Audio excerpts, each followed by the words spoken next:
Peace, Knicks family. Welcome back to another episode of Two Knicks Chicks. I'm your girl, Lady and the Chef, joined by my co host this evening. D-Blox21, what's up? Well, the Knicks season has come to an end. Um, I actually will say that I've gotten over the regular season quicker this year than I did last year. Last year, I think it was just, I think it was because of the excitement of last year and the Knicks making it into the second round. It was such a high. And this year, I think it was more of, I knew we were able to get there, and I was more so expecting the Knicks to go to the Eastern Conference Finals, but it was more disappointing than it was a heartbreak compared to last year. So, nonetheless, for me, it was a good run. It was a good run considering the circumstances of the Knicks team and the players that we did have standing remaining on the team. So I don't know. I thought it was a good season considering the Knicks landed in second in the East.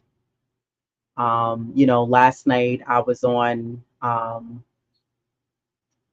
Nothing But Knicks, Dope Soul Sports Talk, Knicks Talk. Um, because I didn't want to confuse it with the Queen's Court. And shout out to Steph, Jeff, DJ Shuttle.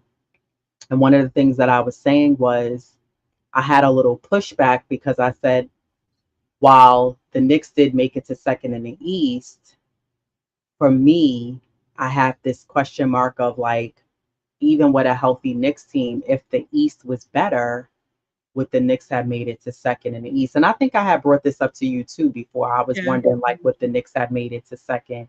But nonetheless, the Knicks did make it. The Knicks had a hot January. They didn't have a good February, but they were still able to figure out how to prevail throughout all the injuries and the man down situation that they had. But for you, how was this Knicks year for you? What are your thoughts on this next season, the makeup of this team, and how far did they go? How was that for you? For me, see, I'm gonna be versed. You said you were more disappointed than heartbroken.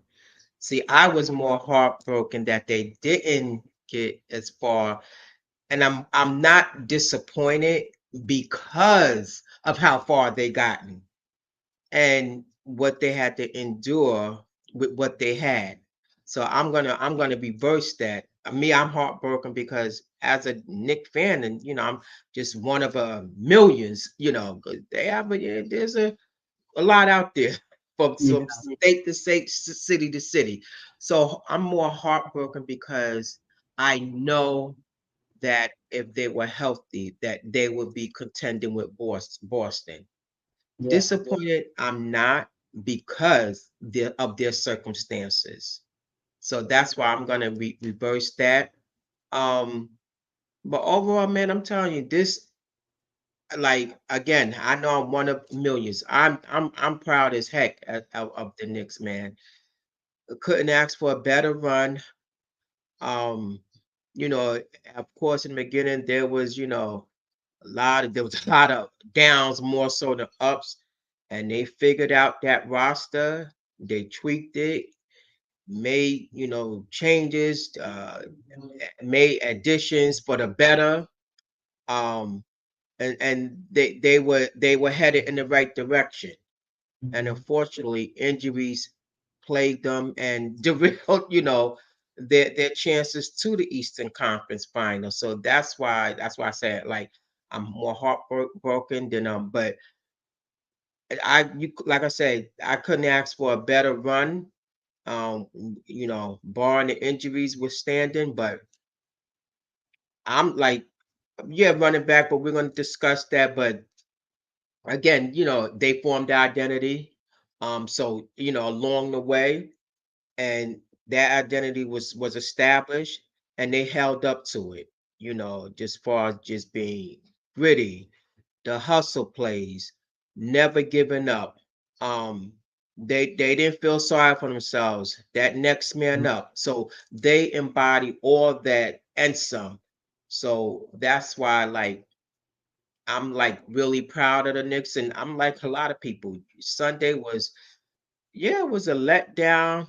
I was heartbroken, and I didn't want it. That's why I didn't call nobody, because I know if you're a Knicks fan, me personally, I didn't want to hear from nobody. To be honest with you, I Right. did call you, only you, because we shared a podcast.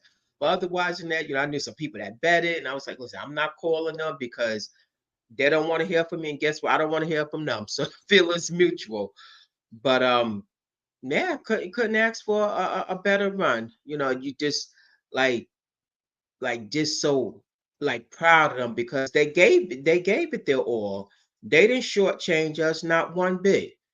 They gave it their all night in and night out, and like any team, they ran across some bumps, bruises, but they didn't shortchange us not one bit. So and I'm looking forward to next season. I'm excited to see what changes they're gonna make. So if they gave us this year, just imagine what they're gonna do next season. It can only go up. They're not gonna tank, and they're not gonna regress and go back. We got rid of the I guess those developmental players that Tibbs is notorious for. So you got no other choice. I can't say you don't have but the choice is to move forward, so they can get to that Eastern Conference and vie for that championship. So I'm proud of them. Yeah, I know. I remember that was one of the things that you had mentioned at the start of this season. You and I were discussing how that was one of the things that was important with this team, that they didn't regress and go back because, you know, part of the conversation around this Knicks team getting respect, one of the things that I was saying was that this Knicks team, the Knicks organization, has to become known as a playoff bound team. You have to be known as a team who every year you make the playoffs. You can't make it 1, 2 years, maybe a third year, and then you go back to now you're playing for a play-in to make it into the Yeah, playoffs. You can't do that. And honestly, this Knicks team can't afford to do that. The Knicks organization as a whole can't afford to do that because they've been that way for many years. And I think that as a whole, the Knicks organization has truly made change, right? And change could be good.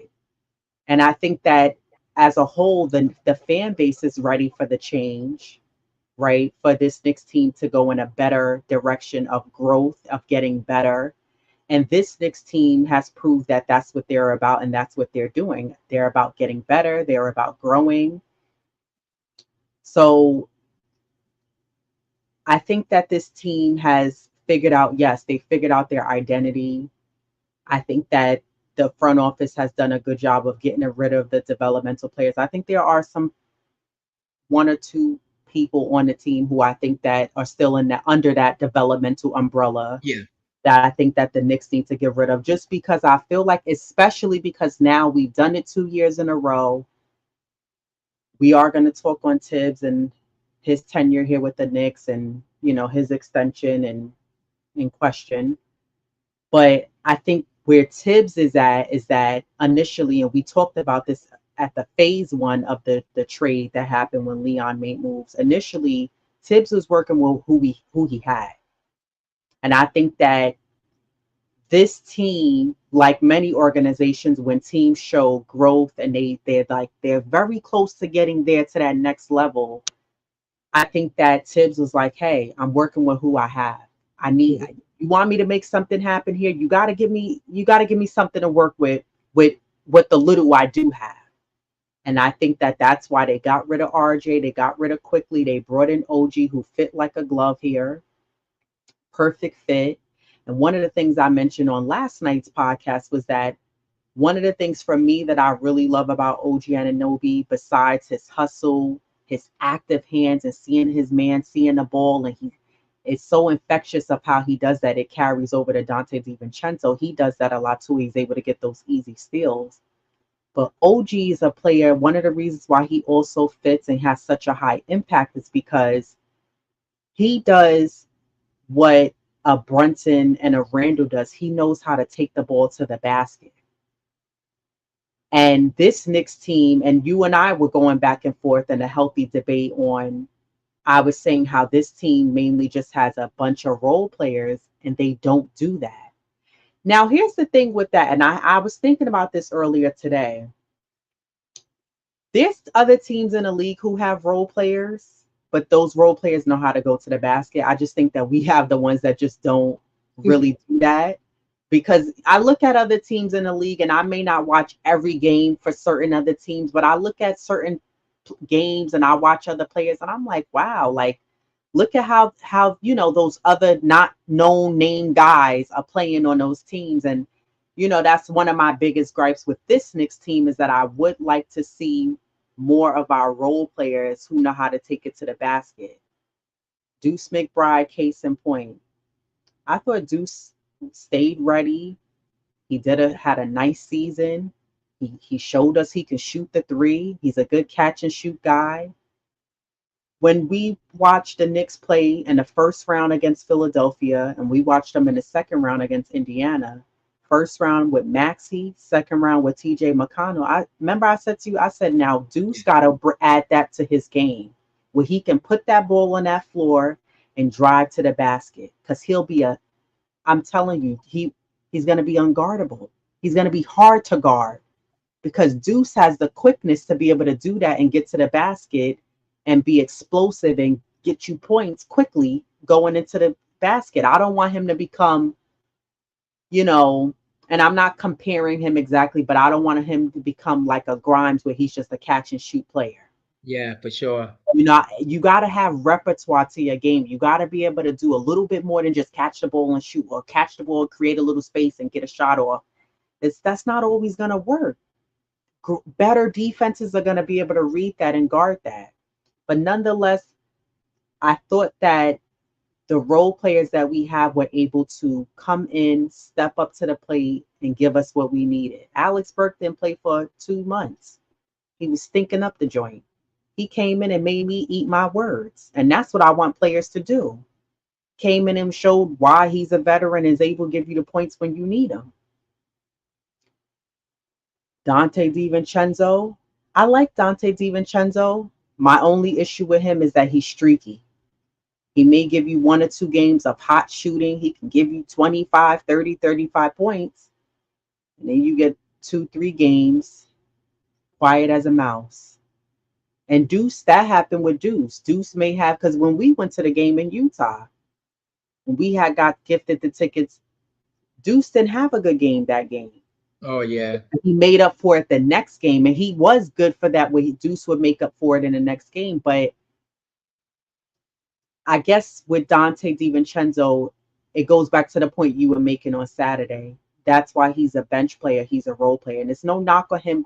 He did step up when we needed him. When Julius Randle first went out, Dante was carrying the weight along with Brunson. He was giving us the much needed points. I'm not going to forget about the good that he did. But what I'm saying is, you need guys, like even when Brunson had poor games, remember the first 2 games against Philly? Oh, He had yeah. games in the second round. He still was able to give you 23, 25 points.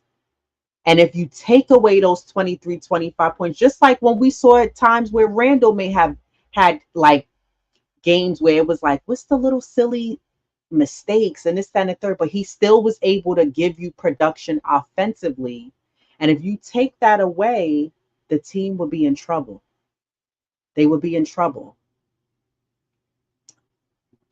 I want to go over now to the bigs with Isaiah Hartenstein and Mitchell Robinson. Isaiah Hartenstein, to me, the last 2 games of the second round against Indiana, he didn't play well. I don't know if he hurt himself. I don't know if he was winded. I don't know what it was. Do I think that he's shown that he should get paid? Absolutely. Because he stayed healthy. Think about it. If he wasn't able to play, this team would be in trouble. You needed For his height, sure. you needed his rebounding, you needed his presence, you needed the passing that he was able to give you. I think that he needs to work on his defense in the offseason because it wasn't just against Embiid, it wasn't just against Turner or Siakam. There was even in the regular season at times where players got the best of him defensively. Oh yeah, for sure. Yeah. Mitch, you and I were talking about this with Mitchell Robinson. I think and you actually said this, Mitchell Robinson is becoming a liability to this team. I like Mitch, what he does. Let me tell you something. Mitchell Robinson, when he was coming in those games in the first round, I was wanting him to stay on the floor more than Isaiah Hartenstein because Embiid couldn't have his way over Mitchell Robinson. Somehow, Embiid, he was putting that ball and passing it back out. Same thing when Precious Achiuwa was playing him. The little time he was playing him, Hmm. Embiid wasn't trying it against either of the two, but especially against Mitchell Robinson. But Tibbs couldn't even rock with Mitch that much because he knew Mitch was still kind of hurting. Now, granted, Embiid did hurt him up. He banged him up, twisted his ankle. And it makes me wonder if we were able to have Mitch in the second round, the presence he would have had in the paint. But I think Mitch is better as a backup. But if I put Isaiah Hartenstein and Mitchell Robinson side by side, their stats are fairly close. But I think the thing that they both lack is that one, they're both afraid to dribble the ball. They're both afraid to dribble the ball. No, they are. Yeah. Both keep their backs to the basket instead of looking to give you a mid-range shot. I said it last night on last night's episode. Hartenstein didn't look as confident every time when he shot those floater shots. They looked like I'm still working on developing this hook shot, but I'm gonna use it. I'm gonna use it because no one's guarding me, and I'm gonna use it because we need the points, and I'm open for many reasons why he utilized it. But they didn't look like confident floater shots that you would normally go after shooting. But I said this on last night's episode. The Knicks, and I brought this up to you on Saturday. The Knicks need, to me, they need a big who can be a threat and give you points besides a dunk, a layup. You need someone that you got to feed him an alley oop. We need somebody who he can give you a quick little hook shot off the backboard, a quick little floater, something by the free throw line, something safe. Remember how Indiana kept it real safe, Yep. right near the basket. Everything was safe. We need somebody who could give you that, who's another option that Brunson, um, Randall, Hart, they could throw the ball down to him and he can go to work and maybe he can draw the defense and then kick it back out. And now that creates some space. That's my gripe with the five. I don't know how you feel about that. Um, definitely. I feel I would take iHeart over Mitch. And if it's a money issue and at the expense of Mitch, I would go with iHeart. Um, only for the simple fact because of Mitch his injuries. But if he can stay healthy, and that's a if, and he hasn't. So now that's a big question mark right there. Because like I said, and I love what Mitch does, for the Knicks offensively and defensively. When I say offense, because we know we get those second chance points. Absolutely. Defensively, his opponent is not coming down and jamming and slamming it, on him like they do iHeart. They think twice. So he's a true defensive presence, Right. unlike iHeart. But because the upside, because of iHeart, he's able to stay more healthier. He does have nice court vision as far as with the passes in the back door. So it's the intangibles that he does. They're both are not an offensive threat, So, but just the fact that he's able to stay on the court for more games, um, and if he can just work on, an offensive game, you know, and and and both defensively. I mean, if he could just be more of a threat, where his opponent like, okay, you're not gonna come, and I'm gonna have you think twice, but he has to show that in the beginning. So Right. let's face it, everybody's watching film. They've seen, what he can do, what you can do against him, and he's not so much as a defensive threat. So I just wish that he could just work on, those, two things, give us a little bit more Right. offensively, because of his health, and he's able to stay on the floor, and defensively if he could just be more of a threat. So that's why I would, take one over the other. Because like I said, just I heart, what he did, when because him and Jalen, they do work great together. So not that he doesn't with Mitch, but the fact that, his court vision, and you know, just the backdoor passes like that. So that's why I would prefer him over Mitch, and go look for a backup, Yeah. or possibly, can we? I mean, I like him. I don't want to say, get somebody to start, but if you could get somebody, that's more of an offensive, then relegate him back to the bench, because that's where he originally came from, you know. Um, so, but because again, it's all for the betterment and the good of the team. Yeah, I agree. When you think OG Anunoby, we both fully agree he's a fit for this Knicks team. OG realistically is not going to get exactly what he um, is projected to get, or his projected max, which is around 42.3 million. He's most likely not going to get that. It'll be more around that, between, I really would say 30, but it'd probably be between 35 and 40. Um, you're the Knicks front office. What do you sign OG at for? And, well, are you keeping him? And if you are, what do you give him? Oh, for sure, I would definitely keep him.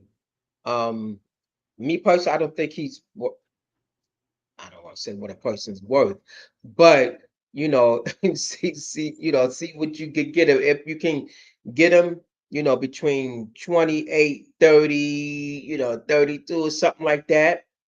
I mean, me personally, I would definitely, you know, try to keep him, because of, the impact that he's made in that short run from when they signed him, and just what he brings to the table. Right. Um, his flexibility. He's, able to, the floor spacing. Um, you know, just the intangibles that, and the multiple positions that he's able to play, and Yeah. guard. So you got to look at things like that. Will you, you know, do you sign him, and because of the impact, and and what he's able to do, and he showed us, like they say, just, and even a team, they showed us the sample size of, and when healthy, what they can do. Now of course, the downside is the injury. um but But I you think know you could override that if OG can give you at least a solid 60 games throughout the regular season, yeah. and then be prepared to be healthy for when we need him at the pivotal time in the playoffs. I'll take that and still ex- sign him if he can at least give you at least 60 games, which is what my gripe is with Mitch. Mitch is not able to give us at least 55, 60 games. That's concerning. So yeah. now you have to bank on a healthy Hartenstein to keep healthy, which he was able to do throughout the season, thank Mhm. goodness, because if not, the Knicks would have been screwed. So I think with OG, you if you can at least get a solid 60 games from him throughout the regular season, and then if he sustains an injury, but he can come back and be ready for the playoff times and be healthy and ready to go, I'm with that. So I'm with keeping OG, sign him because like you said, it is the impact, and the Knicks are a lot more successful when OG Anunoby plays games with this Knicks team. I think they're like 25-5 with him playing. So, it's the impact, it's the value that he brings to this team. So him as a player, it's worth it. Yeah, and I mentioned this to you. I think I might have did this privately. You're gonna really, and I see, somebody put CAA mafia clients. That was from I forgot who put that in, but yeah, you gotta and I'm just speaking for myself, and I'm just like thinking, out loud. I think the reason OG came here because as quiet as kept, they're gonna give him what he's asked for because he could have possibly stayed in Toronto and took a gamble there because you got to realize he's a CAA client along with a few of those other cats on the Knicks. So who knows what they promise him or what he's able to get. You know, and that was probably one of the reasons why he came here on the premise that okay, this is what we can give you, next year, you know, and they probably knew he was, with the elbow.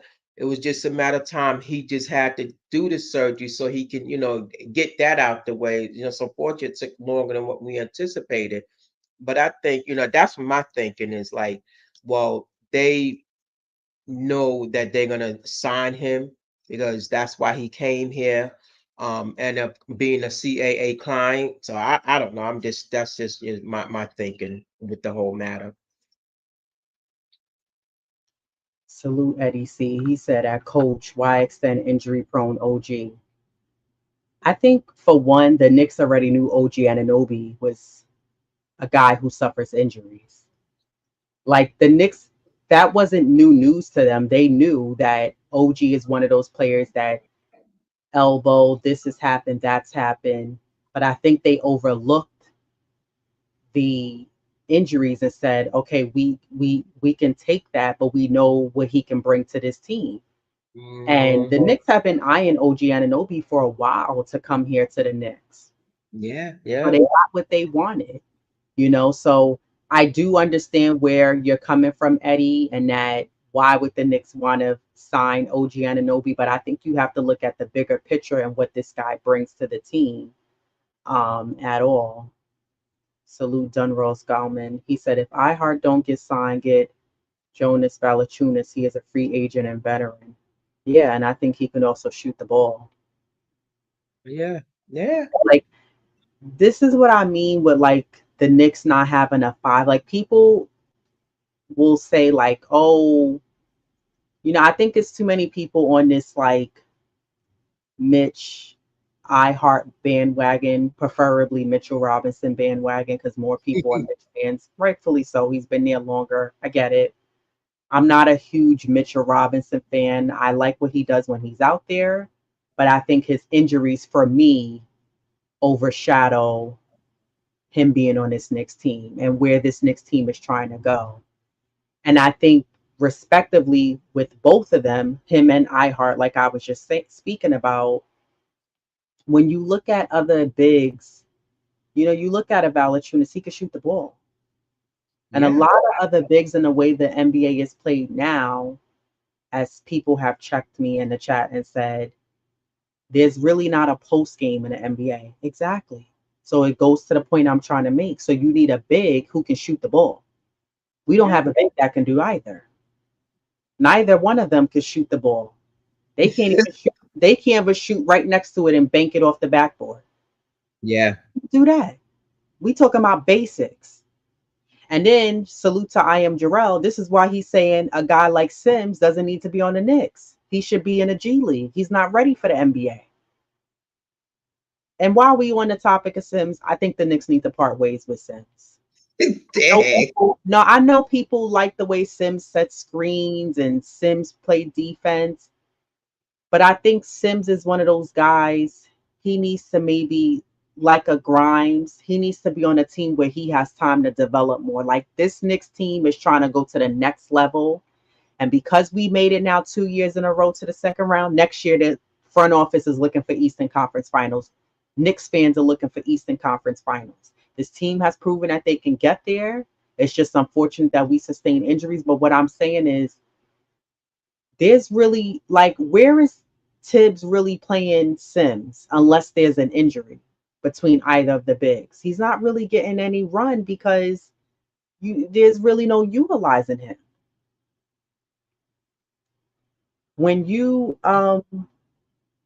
think of how it was a big conversation, sports media brought this whole woohoo about Tibbs playing players too many minutes. I'm curious your thoughts on that.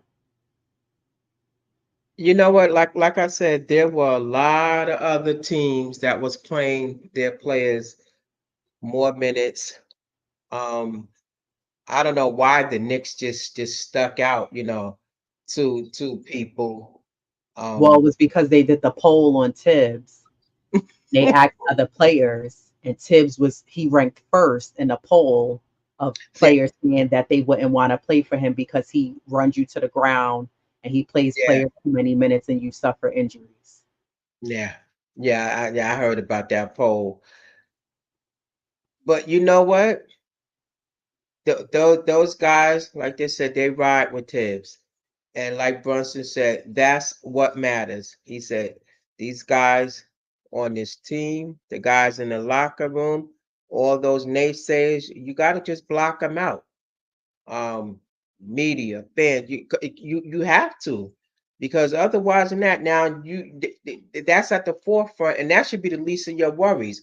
But me, I mean, in the big but even in the beginning, when the old squad, they were you gotta remember they were Brunson was because you had quickly to come off, to relieve him. So because they didn't have and then I don't think so, because in the beginning they weren't. You had people to come, you had a bench to come after your starters. And so when the trade was made, you brought in these guys, but they still weren't. They never I don't, got a backup point guard for Brunson. and that's another thing. And then people started falling like flies. So Yeah, what do you the injuries. do? Yeah, the injury bug just like went through the Knicks, and it was just knocking guys like a bowling pin. So what do? You got to play with what you have. Otherwise, what you do, forfeit games, and you don't play. And these guys, they gave it their all, night in and night out, and they didn't complain. You know, uh, Josh Hart was famous. He was like, if I need a break, he said, I go to Tibbs, and he subbed me out. But these guys, they don't want to come out. That's what it seemed like to me. I mean, they they didn't complain, and I didn't have an issue with it, because injuries is gonna happen. We can each walk out our step foot out our door and have an injury. Who do we blame? You know, so I don't think that he played them again. It was that next man up, and after that there was no man to go up next. So I didn't think he played them, and the players didn't feel that way. And quite frankly, there were a lot of other players that were leading in minutes. Aside from Brunson and Josh Hart, so you know he played with what he had.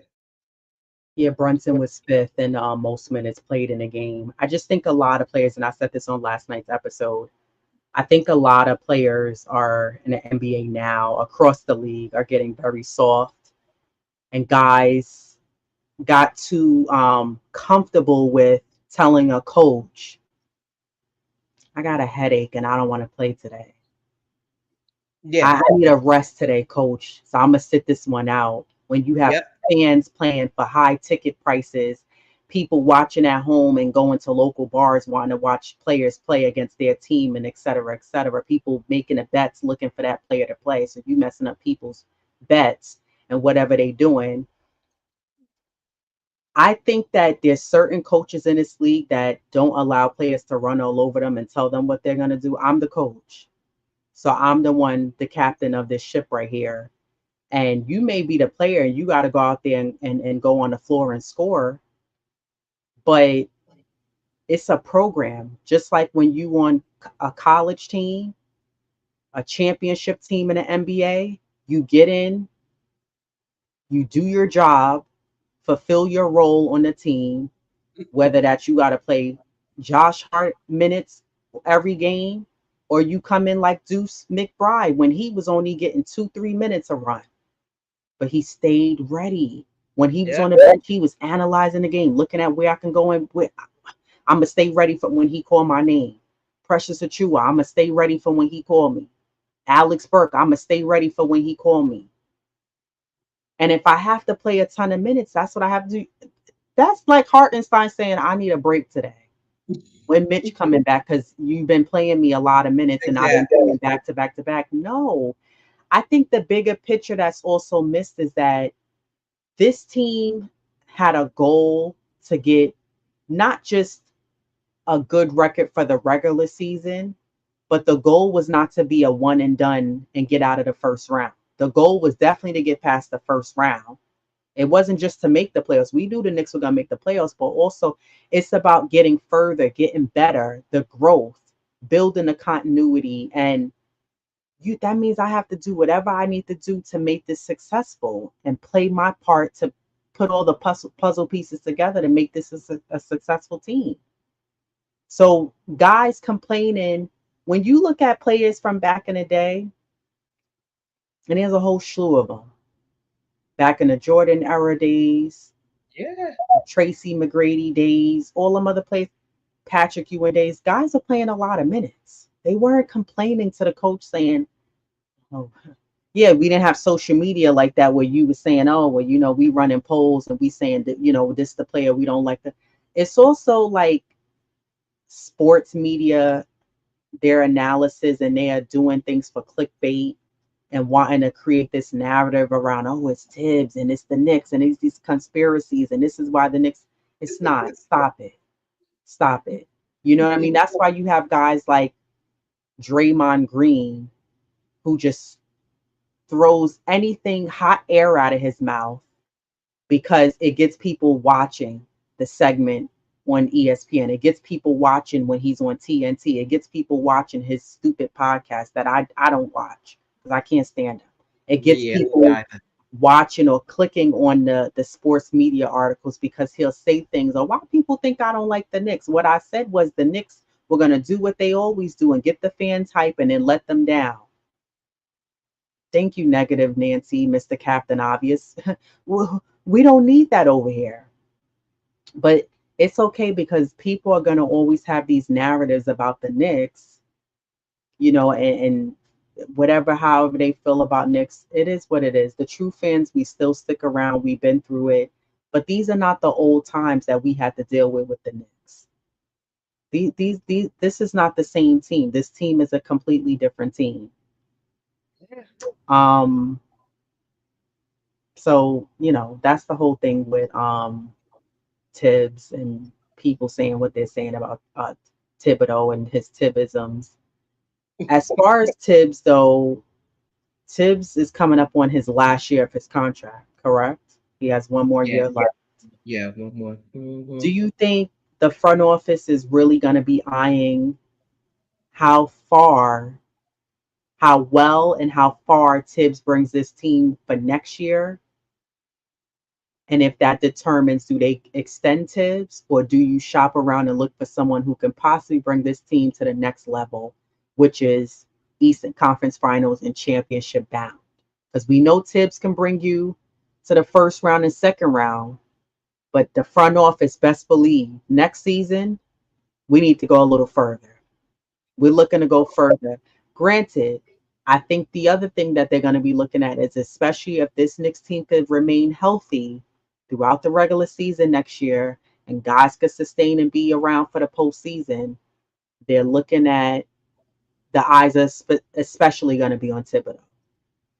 But do you think that those are the two things that determine if Tibbs get extended? For the most part, yeah.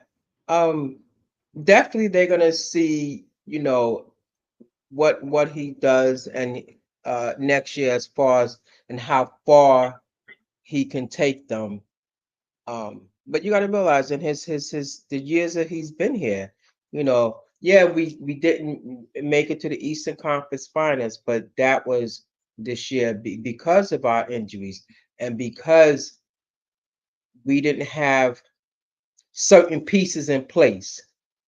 So I think once those pieces, are there and put in place, I mean, I don't see why not they can't go as far as they did this season. Um, and we know there's a lot of key pieces that are missing. Simpsons dumpster juice. I just have to read that. So, but we know that there are a lot of key pieces that are missing, to this team. But you got to make sure you get somebody that's gonna gel, and you don't want to mess up this group that you have, and you don't want no prima donna coming in, and so that again, once those pieces get put in place, the Knicks, I believe, will go further than what they did. Yeah, because you gotta realize the Eastern Conference is knocking at the door. It's Yeah. just so unfortunate, the injury bug, got hold of them. Um, so if healthy and those key pieces, get put in place, man, we know where they could go. And I think with Tibbs can get them there because look what he did, this season with what he has. So just imagine once those pieces get put in place, man, the sky's the limit. He can take them there. Um, so but I think it's gonna, probably one of those contingencies is see where he can, how far he can take them, next season, which I truly believe is definitely going to be the Eastern Conference.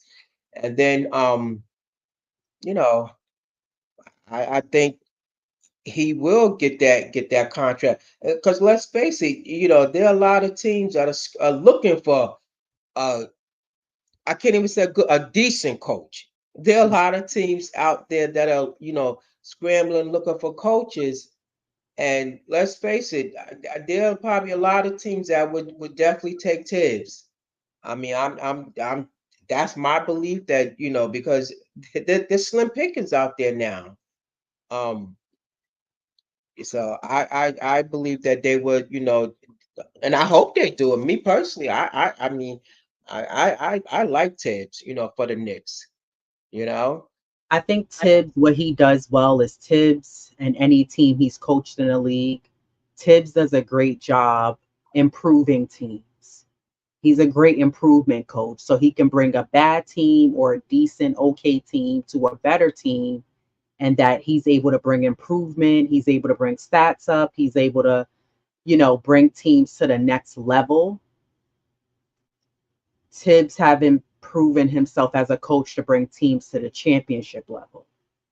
yeah. And I think that next year specifically, God willing, we have a healthy Knicks team. I'm putting those positive vibes out there already that the Knicks will have a healthy team.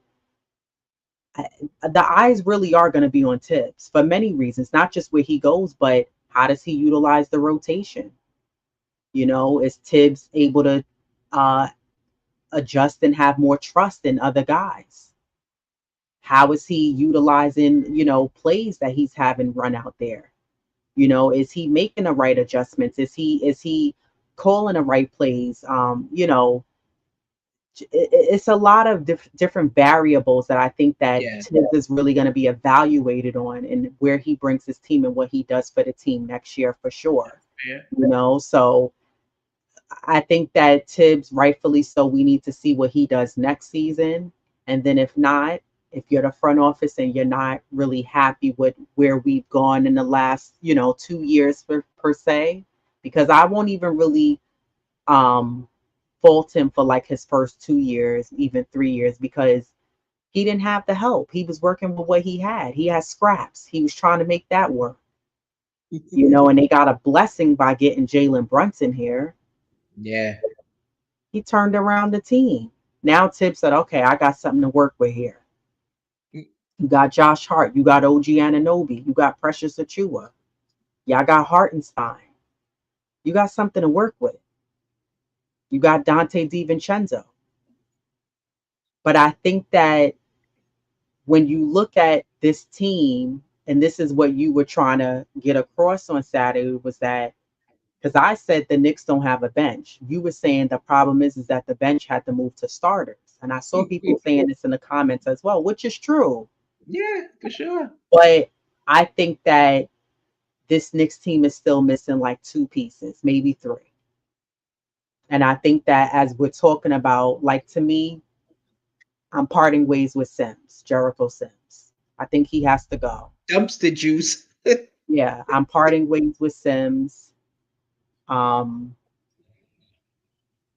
Alex Burke, I could part ways with him as well. I just don't think that, and I say that because the Knicks already have enough shooters. We already have enough guys who can catch, who can shoot. We have that already. You have a developing, growing Deuce McBride who can give you that. You have Dante DiVincenzo who can give you that. You don't need any more of that. You have enough guys who can give you that already. I think we need guys who can consistently give you buckets, guys who can put the ball on the floor, who can create contact, take the contact, either get the and one or get the bucket, and guys who can also knock down free throws, because that was an issue for us too. But that's neither here or there. But I think that this team, like I said, and then when you think about with Bogdanovich, so the Knicks have roughly like 118 million in committed salary for next season, if you include their two first round picks. That number will jump from 118 to 135, 135 million if they keep Bogdanovich on a non-guaranteed deal. Do you think the Knicks should keep Bogey?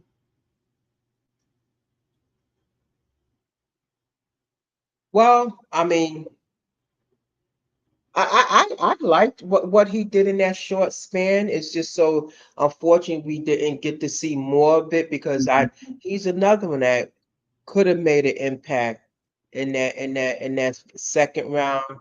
For sure. You know, because he's another pure shooter. So that's what I say. It's all these, woulda, coulda, oh, what would have happened if X, Y, and Z would have been on the floor, and what would have happened if we would have had a healthy Knicks. Um, but I like him, just for as his offense. Of course, his defense is to be desired, which he lacks none. But you know, just offensively. He's able to hit the three and catch and shoot. But if you have to throw him in, as a package, just as for an upgrade, and depending on that, I'm quite sure if it's an upgrade, it's going to be somebody that can do what he does, um, or more. So that's like twofold. If you can't bring in anybody that's gonna, boom, give you that offense, coming off that bench, and then you might as well keep what you have. You don't go from bad to worse. The whole idea you go for improvement. But offensively, I liked his game. Um, so yeah, I would like for them to keep him. I'm torn because I think Bogdanovich is a pure shooter. Yeah, Pure. The way he was able to get that basketball off his fingertips in such a quick manner, quick. The defense was running at him, and he was able to high arc them shots, and that's what you was hearing when his shots was going in. It was just hitting the net. I was like, wow, look how quick he got that ball off his thing. And I'm talking about tough baskets. They weren't easy, wide open. He's standing in the corner waiting. I'm talking about tough baskets he was making.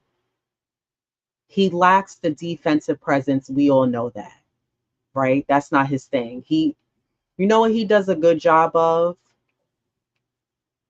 He's like that employee that they're not really working, but they keep shuffling things to make it look like they did something. yeah. That's him what he's doing on a defensive end. It's like he's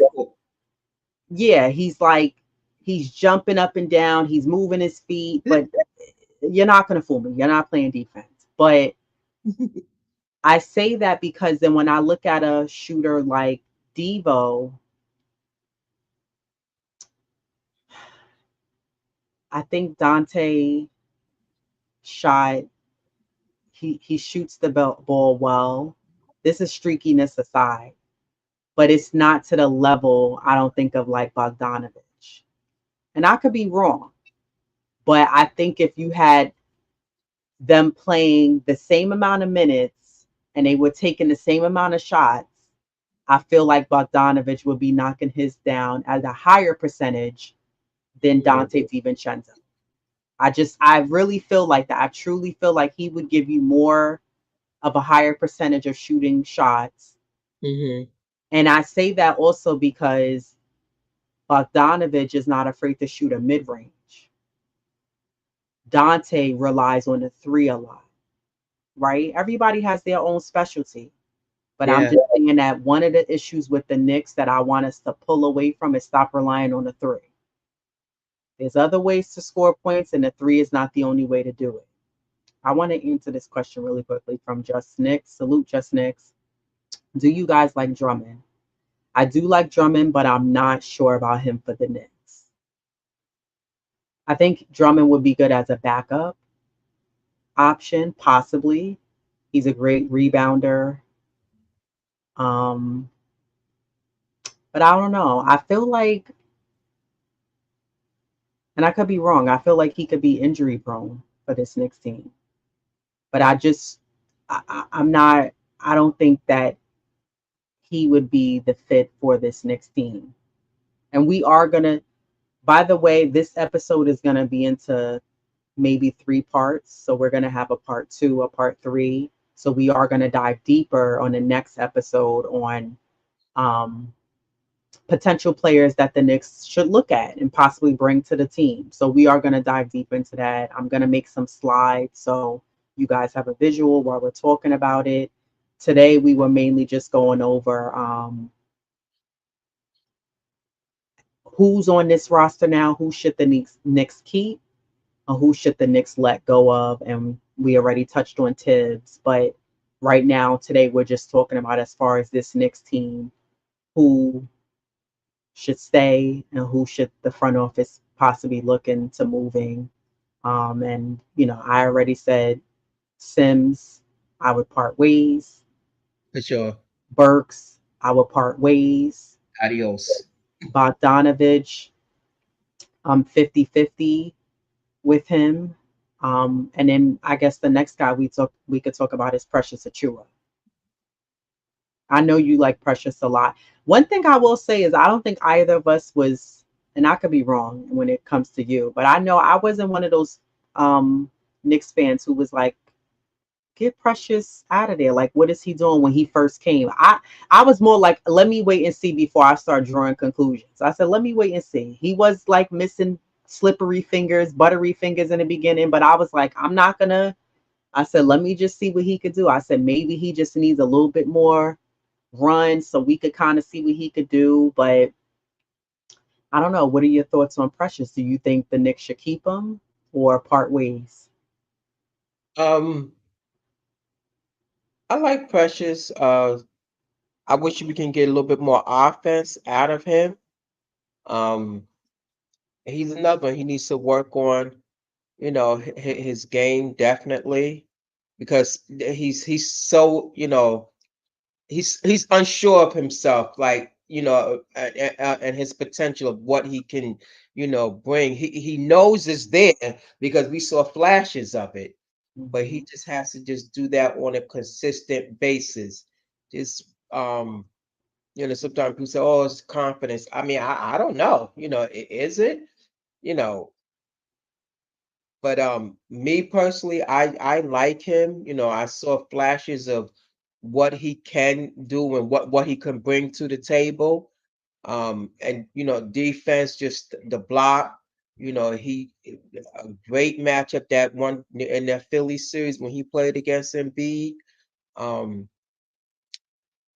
it didn't really translate as much to the second round, um, because I thought maybe or he really didn't get the chance, because Josh Hart played the bulk of the minutes when it came to Siakam. So I just wish that he would have been able to withhold his own against like a Siakam, and showed us more, because this is when he was needed. Mhm. So that again, that can't come from him just what's the word I'm looking for? I guess just I don't know if it's timid. The word I'm looking for, but me personally, I like him to come off the bench, because even when Randall went down, he showed great flashes of filling in for him. So that's the pressure that I want to see like next season if they do keep him because again he shows flashes of what he can do defensively. I just need for him to just give more on the offensive end. If that kind of answers your question, because I mean I like him, as a player. He But is he strong enough to play the backup power forward position for this next team? Because I think that's the question at hand. Is like this. I think this season was a lesson learned for the front office. Even though yes, because I do want to get to. I see people in the comments in the chat talking about the draft picks and what the Knicks are going to do. Very valid point and question to be asked. But I think that the lesson for the front office was that they didn't really, and I don't know if it's because they were waiting to make a big splashy move this summer in the offseason, but to me, the Knicks didn't really get like the enough. I don't want to say enough, but they didn't get like key backup positions. We didn't get a backup point guard. We didn't really have a backup for Randall's position, a power forward, like the true set positions, not Alex Burke, not giving Deuce McBride the ball to bring it up. And it's no knock on those guys, but I'm just saying like a true fit for those as backups for those positions. The front office didn't do that. And I think that's the lesson learned that for next season, you gotta have solid backups in case your key guys, your A1 guys, get injured. You can't what were they gonna do if Brunson got hurt? exactly. Well, that game seven, that was a prime example. But had we had a backup, a true But backup point even guard, throughout the season, so Brunson wouldn't yeah, have had to yeah, been bringing that ball up every time. In the playoffs, Brunson don't have to bring the ball up. Sometimes it'd be nice if we can pass him the ball and he could go to work and do what he do. But back to Precious Achua, I think Precious Achua found his footing. He found his footing with a team finally. I don't think he was able to do that with Toronto because he wasn't able to get any minutes like that with Toronto. yeah, Granted, he was able to get minutes here because we had injuries here. You had um, Randall went down, one point when Mitch went down. So he was able to get run with this team, and Tibbs was able to call him in and put him in. I do agree with you. Yes, it would have been nice to see him get more minutes so he could have showed a little. But even when he wasn't, I agree with you. I would have wanted to see more effort in the second round when Precious name got called, right? But I think he found his footing finally. He finally found his footing with a team, and he wants to play in New York. He's from New York. Yeah, yeah. But I agree. I think if you keep him, you bring him off the bench. No one's saying we're both in agreement not for him to start, but I think that even if you bring him off the bench, he needs to have a little bit more energy for me. It's a little too, his energy levels like when the Knicks have a slow start in the third quarter after halftime. Like it's too low. I'm gonna need you to bring it up. You know what I mean? Like your energy is too low. So I um I don't know. Precious, I'm iffy. I'm 50-50. I'm 50-50. I'm not ruling him out because he did play heck of defense in some games for us. Plenty of games throughout the regular season, the playoffs, especially in the first round, the little time he had playing against Embiid. I mean, he was getting blocked shots. He was doing it in the second round. So, I know every player is not, and then you touched on him being timid. Another guy who's timid, Josh Hart. He'll be wide open for a shot, and Josh will drive and either he loses the ball, Josh, he turns it over because it gets swiped, but it ends up off of his chest, his knee, his ankle, or Josh doesn't know how to drive strong like how a Brunson or a Randall could drive, get the contact, and still make the basket. With Josh, sometimes he's too quick for his own self. Now he did get better this season. He was able to slow down. Remember last season, Josh would be by himself driving and he would just lose the ball out of bounds. He's like, well, what Yeah. happened? No one was near him. And he would look at the ref. Oh, he tipped it. Josh, nobody was near you. That was you. You just going too fast. Put the brakes. You got to control your speed. But I think that this year, that is something that I think Josh has to work on. He was able to do it. We saw him do it in round one. He was doing it somewhat in round two.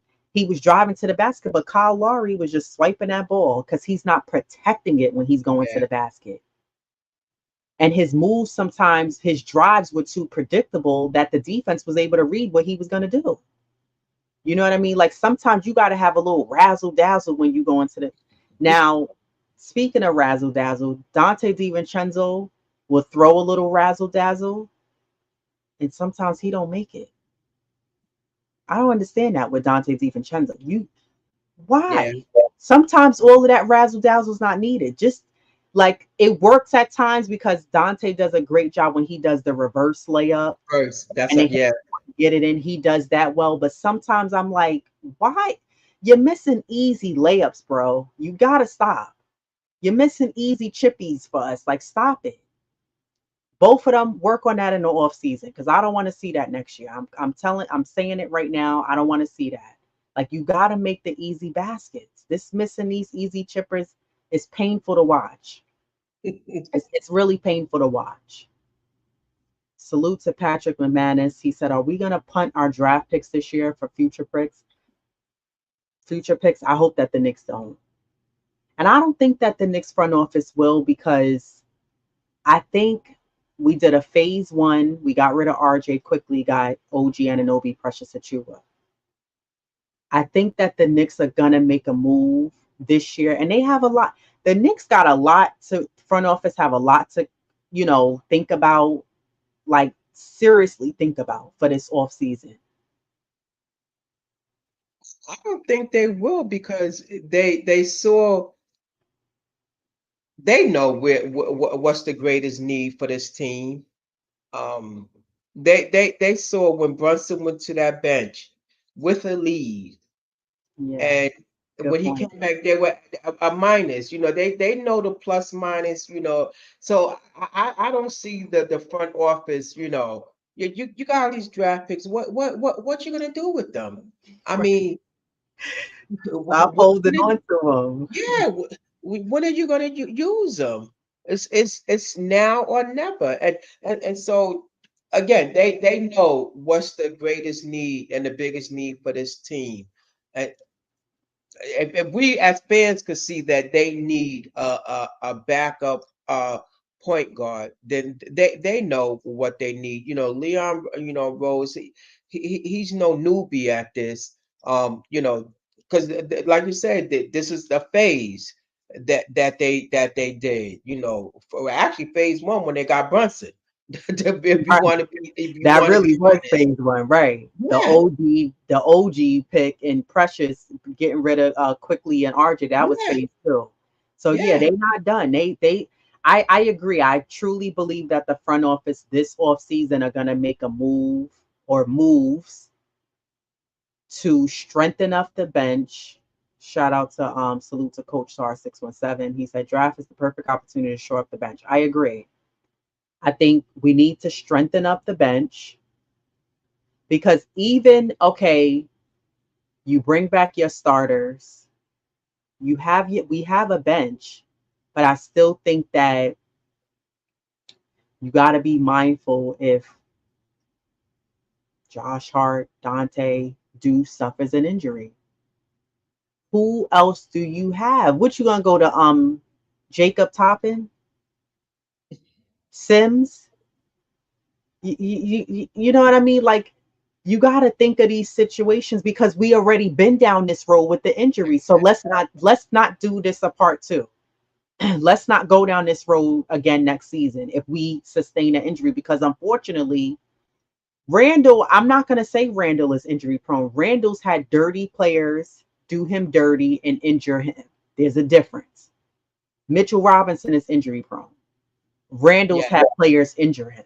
There's a difference.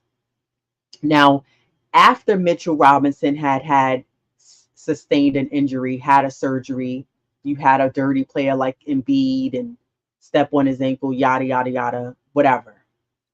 But overall, throughout his tenure with the Knicks, Mitch is injury prone. Randall has suffered injuries from Jaime Jaquez pulling on his shoulder like it's a slot machine slot nozzle. Um, Miami Heat, injuring him. So, I still think though that I still go back to thank God that they had a healthy Josh Hart, a healthy Brunson, and a healthy um, Hartenstein. Because if one of those three guys went about, it would have been a wrap. Yeah, You yeah, probably wouldn't yeah, even got past the first round. for sure. Probably wouldn't even finish the season off strong. So, but this is what I'm saying. You can't. Then this off season, the Knicks. I agree with you. Like, let's not keep holding on to our draft picks. Let's make it count. We don't want to just get anyone in. And I trust Leon because Leon's done a great job. This is why I say this Knicks organization has changed. In the past, we would get guys who were injury prone, guys who were just sucking up space, sitting on the bench, not playing for us. We were overpaying them. Some players we still owe money to this day because it was just stupid, dumb deals that were bringing us nowhere. Yeah, we don't But need any cheerleaders. right, we don't need that. We don't need that. The Knicks, I truly believe in this offseason that they will make smart moves for the betterment of this team, for the growth of this team. Um, and again, like I said in our part two, part three series of what's next for this Knicks team, we are going to get into and break down potential players that can come here. Because listen, that's another thing too. Coach Sarr, I saw he said this in the chat. Players want to come to the Knicks now. Yeah, for sure. This is the old Knicks team where the front office was looking, scouting, trying to bring someone in here to play with Carmelo Anthony and couldn't find anybody because no one wanted to come here. No one wanted to come here. They said, you guys stink. Now, this is the second year in a row. The Knicks are playoff bound. Knicks going to the second round. The Knicks just proving how they're strong. They're gritty. They don't give up. The Knicks have been down by 20, 25 points, came back, beat teams. They're not getting blown out. They found their identity. Players want to come here. And if you don't want to come here, trust and believe, as the fan base, we don't want you here. We don't want you here. If you don't want to be here because when you had the opportunity to come here and you passed up, we don't want you here. Because you should have came here when you had the opportunity to come here. That's what I'm saying. Like Leon is not going to bring time wasters here. Yeah. They're not going to bring guys here who's always injury prone or can't do nothing for you on the floor. And frankly, Tibbs doesn't want players like that. He don't care how much money you getting paid. If he can't put you in a game, Tibbs is not going to want you there. So I think now that this front office has the opportunity and has the draft picks to make moves and bring players here, and can package off certain guys like your Bogdanovich and other players, they're not going to be dumb about the moves that they make. We've already been down that road in previous years. For sure. Yeah. To do that, they're going to be a lot smarter about, um, the moves that they make. So we'll see. When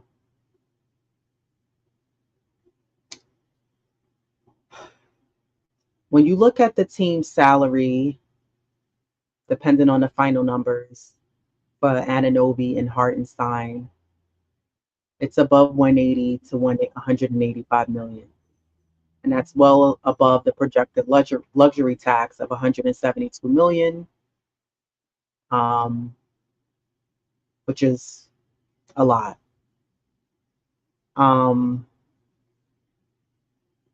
still think even with all that said and those numbers being thrown out,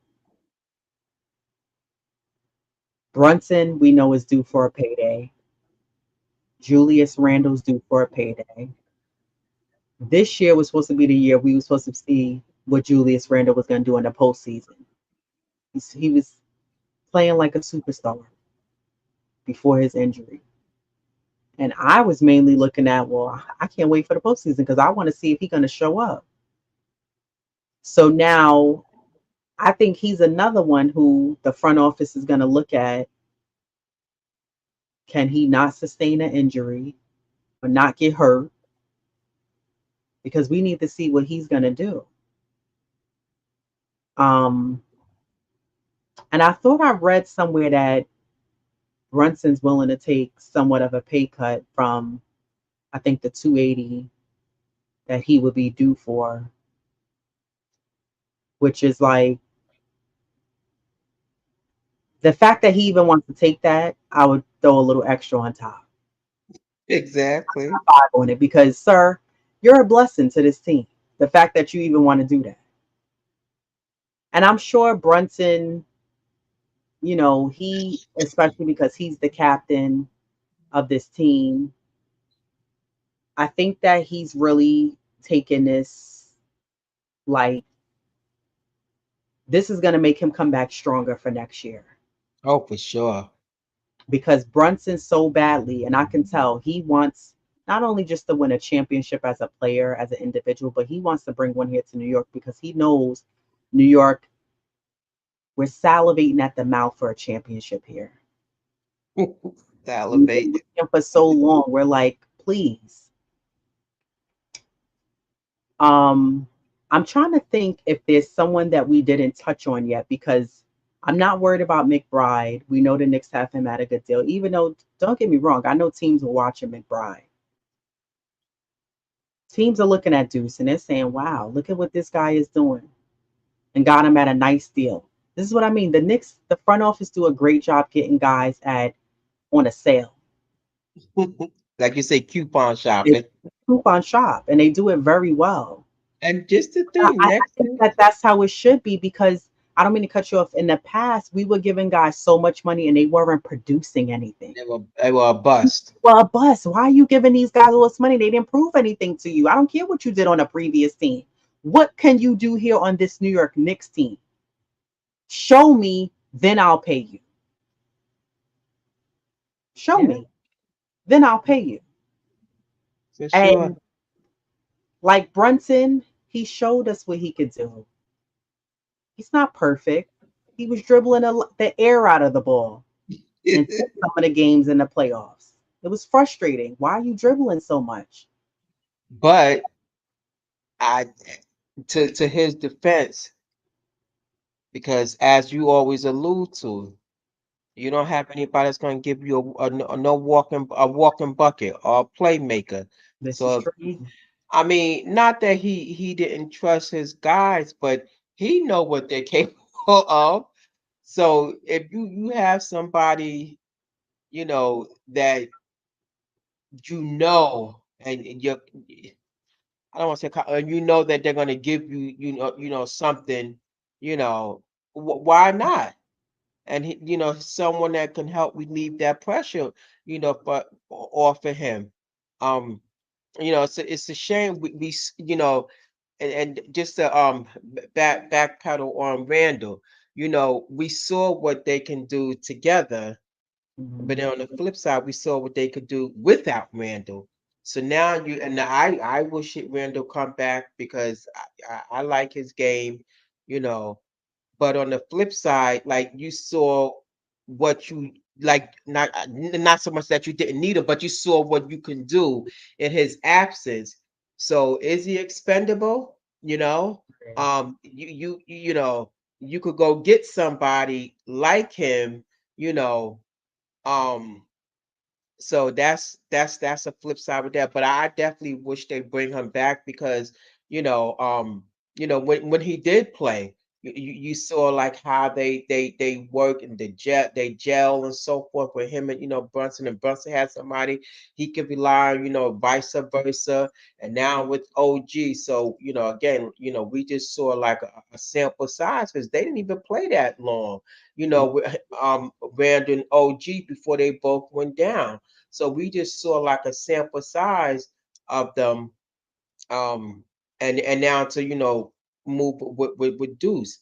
Deuce is definitely going to work. You could tell he's a workhorse, Yeah, and like he said, he was just waiting for that moment. He got his moment this year, so he's only going to get better.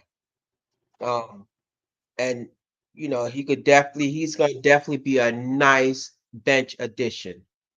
Come next season. Because like you said, if you stay ready, you ain't got to get ready, and do exactly. stay ready. Yeah, So you could just only imagine what you're gonna get from him out of him next season. You I know? agree. And his shot is gonna get better. That 3-point Oh, shot for is gonna sure. get better. Yeah, you I you just could want tell. Deuce to add driving to Yeah, some drive moves, some being able to, penetrate to the basket to his game, and that's gonna make him even more of a threat offensively. Salute Parish Jugger. He said not blaming Tibbs, but Tibbs got to handpick 10 guys he's gonna trust and play. I agree. I think that goes hand in hand with the front office. This is why you got to make sure you have the right pieces in place on this team. I still think the Knicks need that 2 or 3 guys. Again, it doesn't have to be a superstar, but guys that Tibbs can say, I can put him in if I could put him in if I sit Randall and Brunson down. The lead's not going to go down, and I got to hurry up and put them back in. yeah, I can sit OG down in a combo of OG and Randall down, or OG and Brunson down on the bench, and let them get some rest. And the lead's not going to plummet down, or the Knicks are not going to be, what I mean, blowing a lead up by 12, 14 points, and now a team's cut it down to 4 or 5 points. That's what I mean. Yes, you have the guys who are role players and they're on the bench, but those guys prove that they're not able to do it Because even if hypothetically you get a solid backup point guard to back up Brunson, and we'll go over, like I said, in our second, third part of what players we want to bring in. But even if you bring in someone who's a solid actual point guard who could score, drive, orchestrate the offense, facilitate the ball. Okay, but what about the rest of the four guys who's on the floor? Like, what are you guys going to do so that Brunson and Randall OG could get a rest, a solid rest, a couple of minutes on the bench, and Tibbs don't have to hurry up and put him back in because he knows that whoever's in, they can keep that energy up, they can score points, keep the lead, you know what I mean, or cut into a lead if they need to. So I think what you're saying, Parrish, I agree 1,000%. He does need to handpick those 10 guys and not keep the rotation down to 8, 9. I think it needs to be at around 10. Now, yeah, it's gonna shorten around the playoff times, but 7 ain't enough. That's just crazy. But I do think that Tibbs needs at least a good solid 10 guys that's who he can keep in a rotation, because when you got it down to like 7, 8, you ain't really subbing nobody out. You only got three other hand players that you're like, okay, well, that's who I'm gonna swap in for this player, that player, whoever. But I think it goes hand in hand with the front office, with what this comment, Parrish, you're saying with Tibbs. I think it's both. And this is why it goes back to what we were saying with the draft picks and who the front office is gonna go after in the off season. It's so pivotal, it's so important, because I know you mentioned at the start of the episode the Knicks, you want them to see them run it back For sure. Well, run it back, with but some with tweaks. the added pieces in place. Hmm. So, and we know the pieces that are missing. Point guard, uh, a power forward behind, you know, a big, someone that could, like you said, because there's quite a few bigs out there that are score, they're a threat, defensive threat. So, these are things that they need to, look at and explore. And we know they are because, like I said, this team is in phases, and they're not done. So yeah, definitely running back, but with the added pieces in place. Yeah. Yeah, and that's true. The East, it is. The Yeah. East is still wide open next year, and that man, you hit it on the head, Coach. So, I mean, because there's a lot of teams that, let's face it, the Knicks are better, and that second round wasn't no fluke. Not at all. And just the thing, they did it with limited, because OG, they didn't get him, they got him in January. And what he when on the floor with him, they were 26 and like 5. So just the thing, when he went down, they were still winning. So they can only go up from here. So and who knows where they'll land next season. Hell, they might be first. Boston is beatable. Then yeah, they're good. But if we get our pieces in place, then we could be vying with Boston neck and neck. Yeah. I think that's also the important factor why you have to get the pieces for next year, because the same way we're talking about wanting the Knicks to get better, other teams are going to work on getting better as well. You For have a sure. team like Philadelphia who has a bunch of trade options and draft picks that they can go after to make the team better. And best believe everybody's on that chopping block except for Maxi and Embiid. Yeah, yeah. Down Moore already said. Yeah, he's cleaning up. He's cleaning up house. They were embarrassed that they got beat by the Knicks, Yep. and because unfortunately the load was carried on Embiid and Maxi. If Embiid didn't get hurt, they wouldn't have landed in seventh. For sure. And that's what I'm saying. Like, I was speaking on this early in the episode. Like, the East can be like the West, how the West is this year, next year, where it's like, yo, teams is out here. It ain't gonna be no close knit East. It may not be like that next year, where it's second through fourth, second through sixth, or second through seventh is close. it's a three-way tie and Milwaukee's only up by 1 or 2. You know what I mean? And quite honestly, this hasn't been said yet, but if Giannis and Dame was healthy, Indiana wouldn't have beat them with Milwaukee. For They sure. wouldn't have beat Milwaukee. I'm very confident that they wouldn't have beat the Milwaukee Bucks. They're not better than the Knicks, and they damn sure ain't better than Milwaukee. Yeah, So they got lucky on that one, just like they got lucky with the Knicks because we had the injuries. definitely. So you know, I'm I'm not. I agree with you though. I say run it back, but with the pieces in place, I think there needs to be some tweaks. The Yeah, for same way sure. we saw, like the New York Liberty did the same thing. They running it back. They made the championship round, but they made some tweaks to the roster. Pretty much have the same core, but a few tweaks. And that's what I want to see the Knicks do. You pretty much bring the same core guys back, but I need to see a few tweaks. And when I say a few tweaks in the roster, that doesn't mean I want to see guys sitting on the bench. Like Tibbs, I need you to put these guys in. Let them play throughout the regular season so you build that trust. You can't just look out and say, well, I'm gonna build some trust with them in practice. Like I need to see you put them in the game. You know what I mean? So we'll see. Salute Alberto Ramos. He said, if it's possible, I would roll with the same team. Remember, we didn't have Mitch for 53 games, which is a lot. So he barely played with OG, barely played with Bogey, barely played with Burks and Deuce. Yeah, but Mitch is a he's a liability to this team. This is not new news. Since Mitch has been a New York Knickerbocker, he's suffered injuries. And like I was just saying a few minutes ago, the Knicks are lucky that Isaiah Hartenstein stayed healthy. What would you have done if he would have gotten hurt? And Mitch hurt?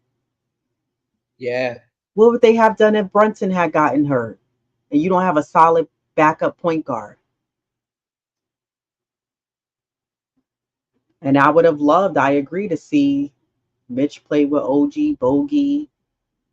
I'm not really crazy about Burks, Deuce, but I think that they have to make some they gotta make some tweaks.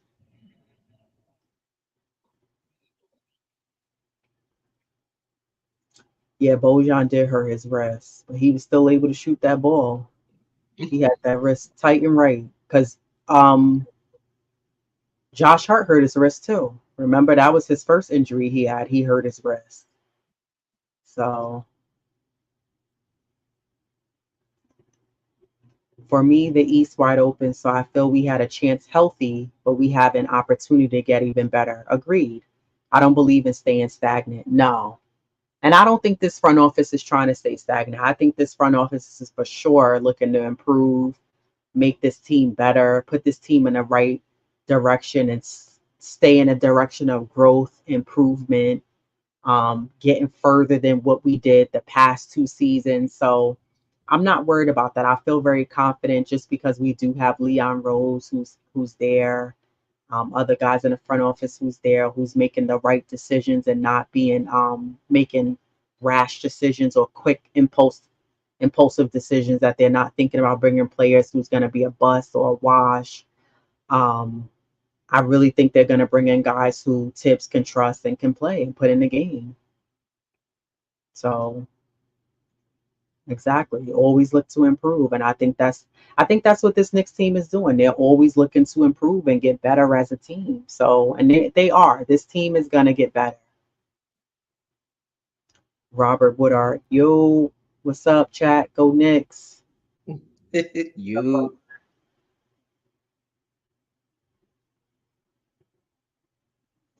Denver Scalman said Knicks might get Paul George unless OG gets signed and traded for him. I don't know. I've heard. I forget which team is interested in Paul George. I don't Oh, know if it was. George. Yeah, I don't know if it was Miami. or if it's Yeah, I can't remember, but yeah, yeah. it's the team that's, or I think it was Brooklyn. Or was it Brooklyn? I think that they're interested in him. It's another team that's like really interested in snatching him up. But he is, I saw on a few articles regarding the Knicks that he's a potential person that the Knicks should look at. I don't know. I don't know. I think Paul George is, I don't know, you feel like he's too old, past his prime and injury prone, or would you take him? Not too old. I mean, he's. I wish they would go possibly a little younger because you know, they're projected to go up. Mhm. So, you know, I'm not sure how I feel about Paul George. Right at this moment, um, that's like saying DeRozan. Him and DeRozan. They're pretty much about their up in age. So if DeRozan's too old, what makes Paul George any much younger than him? True. So, because that's what somebody in the chat. Oh, DeRozan's too old. Well, Paul George is not no spring chicken. So Yeah. that's what I'm like. I'm on the fence. About that. So Precious for the 21 straight games. He started in February and parts of March. Average was 13-9. Yeah, February also was a horrible month for the Knicks. And Precious also got the start because that was right after Julius Randle got that injury. Julius went down in January. Precious had to step up and start. He was able to get the run. And it was Dante DiVincenzo who was carrying the load points wise around that time of the season. yeah, And Precious found his footing. That's when he finally found his footing on a team because he wasn't able to get any playing time with Toronto. But yeah, I think there was just times where Precious was just a little too lax. I like him. I like him. I like what he gives us, but yeah.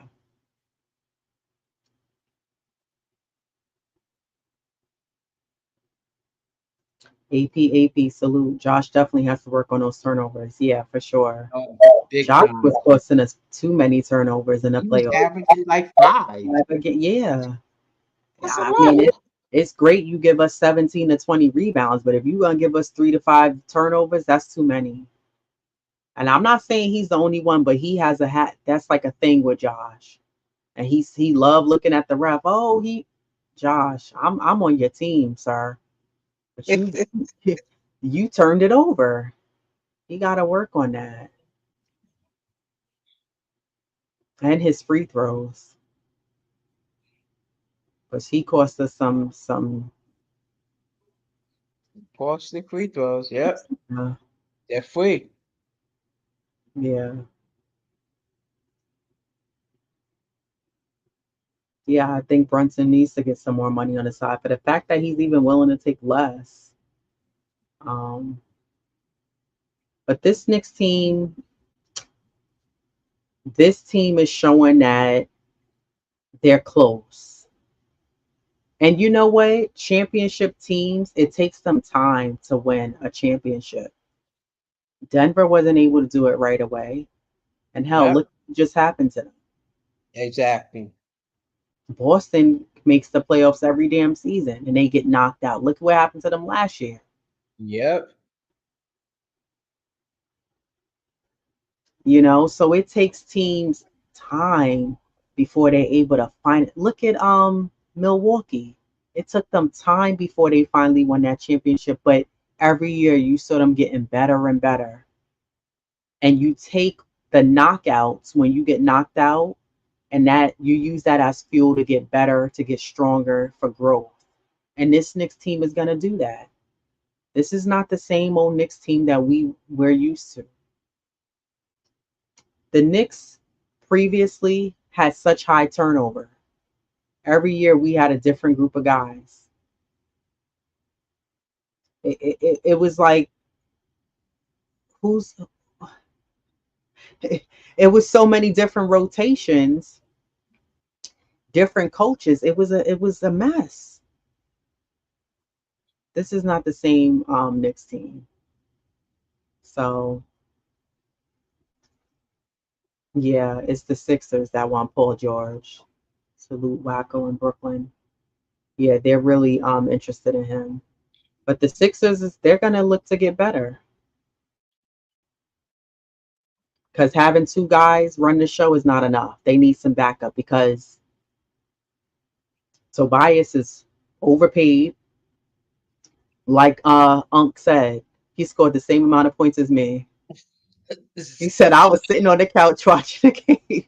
He said Tobias Harris had the same amount of points as me. And that's sad. Overpaid and trash. And underwork. Couldn't contribute not one damn thing to the team. Batum, Oubre, they just didn't come through. So everybody's on the chopping block there. So, and I'm happy this Knicks team's role players guys stepped up. So y'all all not so quick to be on the chopping block. Because if they didn't perform, trust and believe, a lot of them would have been on the chopping block unless your name was Brunson and maybe Randall. I don't know what's the asking price for DeRozan. I don't know if Diva Locks can see that. Agreed, Eddie. It has been a 51-year drought. That's a long time.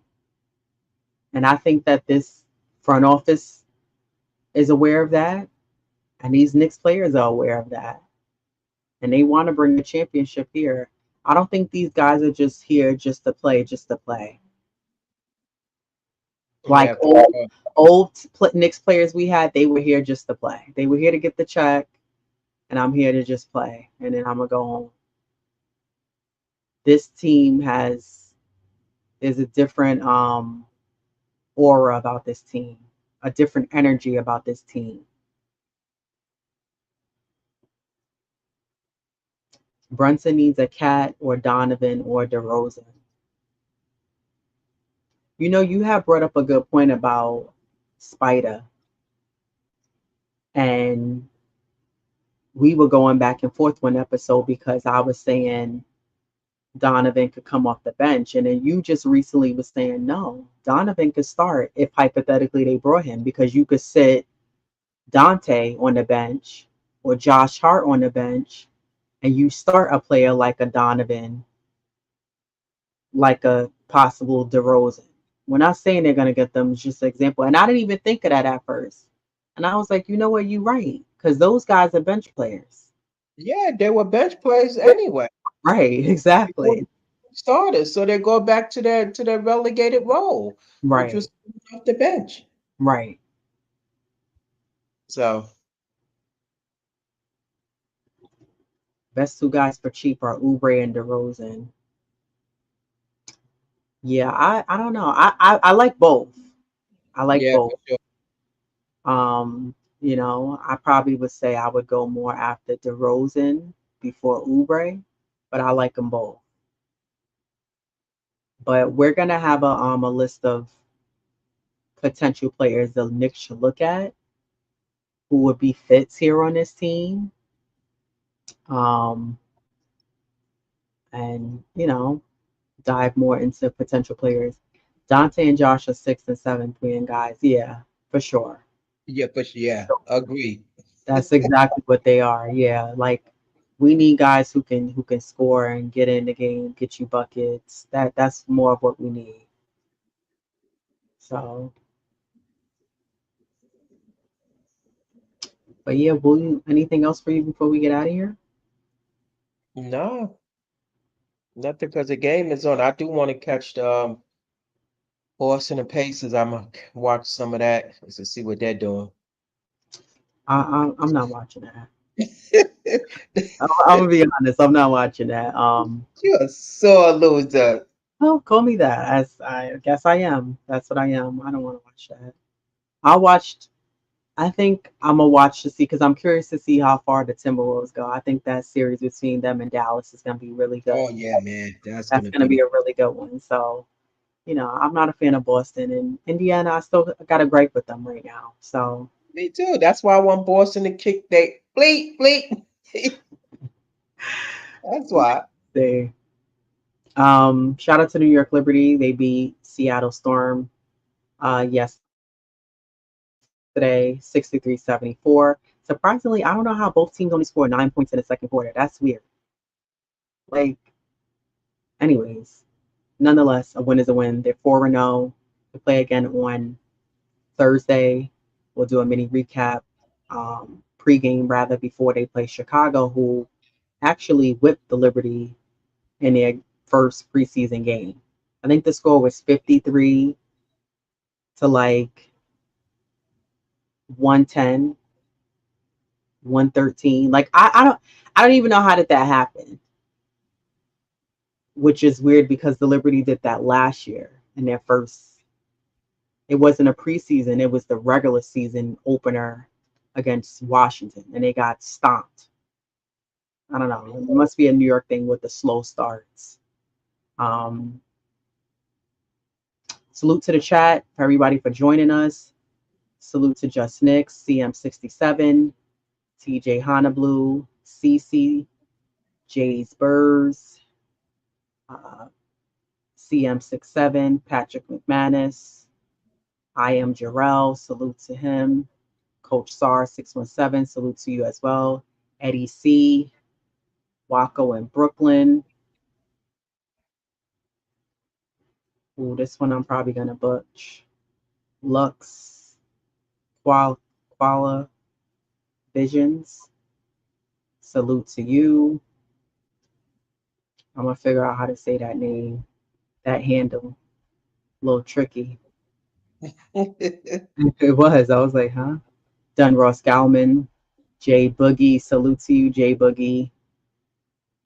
Ajay, salute to you.